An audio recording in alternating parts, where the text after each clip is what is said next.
नमस्कार।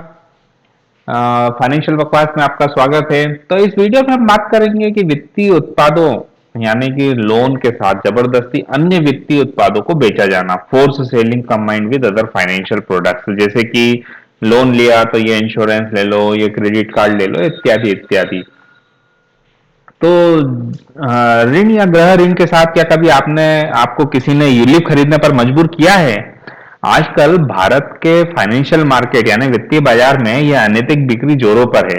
आजकल बहुत सारे लोग ये शिकायत करते हैं कि कई कंपनियां बड़े ऋण के साथ या कुछ और बड़ा ऋण लेने पर उनके खुद के कबाड़ उत्पाद जैसे कि एंडोमेंट योजना या यूलिप, जिसमें ज्यादा कमीशन मिलता है, बेचती हैं। जहाँ यूलिप की छोटी सी रकम के लिए कहा जाता है ठीक है, इतना बड़ा ऋण लिया है, फिर छोटी सी चीज के लिए क्यों सोच रहे हैं, पर यह सही नहीं है। इससे आम आदमी का विश्वास टूट रहा है और ये सब नियमों के खिलाफ हो रहा है। चलो कुछ वास्तविक जीवन के मामले देखते हैं। तो जबरदस्ती अन्य उत्पादों को ऋण स्वीकृति के साथ बेचना। तो मुझे एक योजना लेनी थी, वो भी बिना जानकारी के कि उस योजना में क्या है। वह क्या योजना है? जैसे कि बार्कलेज फाइनेंस कंपनी ने कहा कि कर्ज के अनुमोदन के लिए यह योजना लेना अनिवार्य है। पता नहीं ये सब कितना सही है, लेकिन मेरे पास समय नहीं था, पर मैं पहले ही काफी देरी कर चुका था, इसलिए मैंने चुपचाप ले लिया। तो जबरदस्ती अन्य वित्तीय उत्पादों को गृह ऋण के साथ बेचना। मैंने सोचा कि भारतीय स्टेट बैंक जैसे बैंक अपने नियमों पर सीधे अमल करेंगे, पर यहां से ऋण लेने में मुझे बहुत ही मुश्किलात का अनुभव हुआ। ऋण अनुमोदन करने के पहले सपने यानी कि ऋण इशू करने के पहले या ऋण अप्रूवल करने के पहले, लोन अप्रूवल के पहले, तो लोन दिलाने वाले एजेंट, हिंदी में दलाल, शायद सुनने में अच्छा नहीं लगता हो पर है तो वही, तो जो मेरे कार्यालय में ही काम करता है, उसे ऋण के नियम और शर्तों के बारे में कुछ पता ही नहीं है। वे एसबीआई का सेवानिवृत्त अधिकारी है और अपनी पहचान का भरपूर फायदा उठाते हुए ऋण दिलवा देता है। एक दिन वे मुझसे बोला कि मैंने जो ऋण दिलवाने के लिए सेवाएं दी, मुझे उसका भुगतान यानी कि सर्विस चार्जेस की तो कीजिए। मैं तो स्तब्ध रह गया। शायद उसके द्वारा ऋण लेने पर बैंक ने कुछ न कुछ फीस का भुगतान किया ही होगा। मैंने उसे कुछ जरूरी जमानती यानी कि गारंटर संबंधित कागजात दिए थे, जो कि फाइल में नहीं थे। शायद उसने खो दिए थे। जितनी राशि के लिए मैंने ऋण का आवेदन किया था, ऋण अप्रूवल यानी ऋण अनुमोदन के दौरान ही मैंने अपनी ऋण राशि कम कर दी। जब मेरा ऋण अनुमोदित हुआ तो मैंने पाया कि 1.9 लाख का अतिरिक्त ऋण मुझे मंजूर किया गया है और ऋण राशि बढ़ा दी गई है। मैंने उनके द्वारा प्रस्तावित बीमा सुरक्षा ऋण के लिए लेने से मना कर दिया, क्योंकि मैंने प्रतिवर्ष के आधार पर कवर करने की योजना बनाई थी।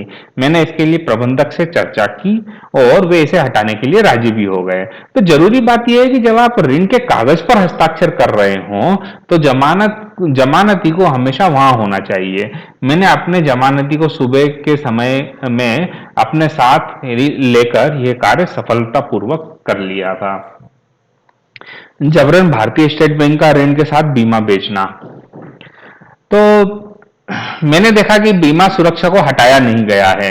एसबीआई अधिकारी उसे हटाने को सहमत भी नहीं थे, जबकि मैंने उनसे यह भी कहा कि मैं एसबीआई का बीमा खरीद लूंगा। मुझे बताया गया कि फिर मुझे वापस भी उसी शाखा में जाना पड़ेगा जहां पर ऋण का अनुमोदन किया गया था। फिर बैंक प्रबंधन से स्वीकृत करवाना पड़ेगा और फिर स्वीकृति के लिए वापस से बैंक के ऋण प्रोसेसिंग केंद्र पर जाना होगा। और मैंने स्वीकृत करने वाले अधिकारी और मुख्य प्रबंधक को बहुत मनाया, बहुत बात की, और केवल 1 साल का बीमा सुरक्षा तभी उसी समय खरीदने को तैयार हो जाने पर मैं उनको मनाने में कामयाब हो गया। तो इसके अलावा मुझे बताया गया था कि इस वर्ष मेरे ऋण का ब्याज 8% रहेगा। मैं खुश था कि मैंने भारतीय स्टेट बैंक से ऋण लिया था, लेकिन बाद में मुझे बताया गया कि मेरा ऋण अगले 4 वर्षों के लिए 9.75% की दर से स्वीकृत हुआ है। किसी ने मुझे इस नियम के बारे में बताया तक नहीं था। तो 8% वाली योजना के लिए मुझे अलग से अनुमोदन करना होगा। मैंने इस बारे में क्लर्क से लेकर प्रबंधक तक सबसे पूछा, पर किसी को भी इस नियम के बारे में संपूर्ण जानकारी नहीं थी। इसके लिए अलग से अनुमोदन कर स्वीकृति लेना थी, पर अब मेरे पास हस्ताक्षर करने के अलावा और कोई विकल्प भी नहीं था।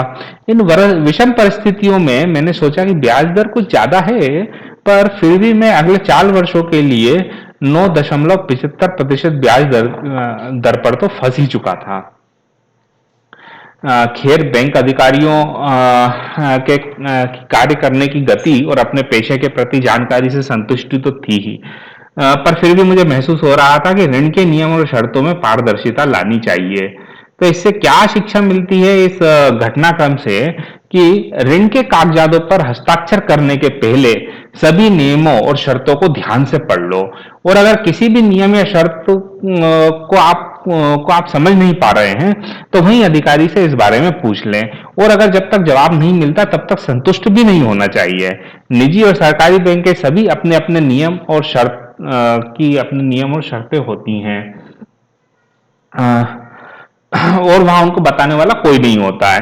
तो एक और मामला जबरन अपने वित्तीय उत्पाद बेचने का, ऋण हस्तांतरण के साथ देखते हैं। तो मैंने एक और मामला देखा है जिसमें एक आदमी अपना गृह ऋण आईसीआईसीआई बैंक पूना से दिल्ली स्थानांतरित करवाना चाहता था, और केवल इसके लिए उसे जबरदस्ती बैंक के अधिकारियों द्वारा यूलिप योजना लेने को मजबूर किया जा रहा था, जिससे उसके कागजी कार्यवाही में मदद मिलती, मतलब जल्दी कर दिया जाता, नहीं तो उसका काम अटक जाता।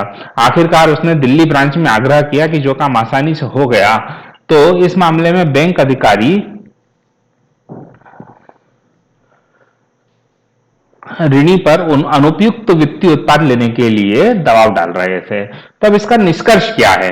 तो इन दिनों वित्तीय संस्थाओं में ये कृत्य हो रहे हैं, ये सब भ्रष्टाचार का ही एक रूप है। ऋण देने वाले सोच रहे हैं कि ऋण एक बहुत ही महत्वपूर्ण और संकट की बात होती है, यानी कि कोई और देगा नहीं। आम आदमी के लिए इसको आसानी से देने के लिए ये लोग अपने घटिया वित्तीय उत्पाद जबरन लेने पर मजबूर करते हैं। वैसे ही बैंक वाले ये सोचते हैं कि भारत में लोग अन्य बातों से पहले ही बहुत दुखी और परेशान हैं, तो इसमें वे और कुछ कर भी नहीं सकते हैं। तो आमजन पहले थोड़ा बहुत पूछेंगे, फिर आखिरी में अपना सब्र खोकर उनका घटिया वित्तीय उत्पाद जो कि जबरन ऋण के साथ बेचा जा रहा है ले ही लेंगे, और यही होता भी है। लेकिन अपने साथ ऐसा मत होने दीजिए, अपनी आवाज उठाइए, सफाई मांगिए, नियम में ऐसा कहाँ लिखा है देखिए, उन्हें शिकायत करने की धमकी देकर डराइए, और अपनी आवाज को बैंकिंग ओम्बड्समैन और उपभोक्ता अदालत तक ले जाइए। और भी बहुत कुछ कर सकते हैं। मुझे उम्मीद है कि थोड़े समय के पश्चात जो जतन आपने किए उससे वो सुधर जाएंगे। तो यहाँ तक कि भारतीय स्टेट बैंक या किसी और बैंक में पीपीएफ खाता खोलने की के लिए भी अगर आप जाएंगे तो पाएंगे कि वो जबरन में आपका बचत खाता खोलने की कोशिश करेंगे।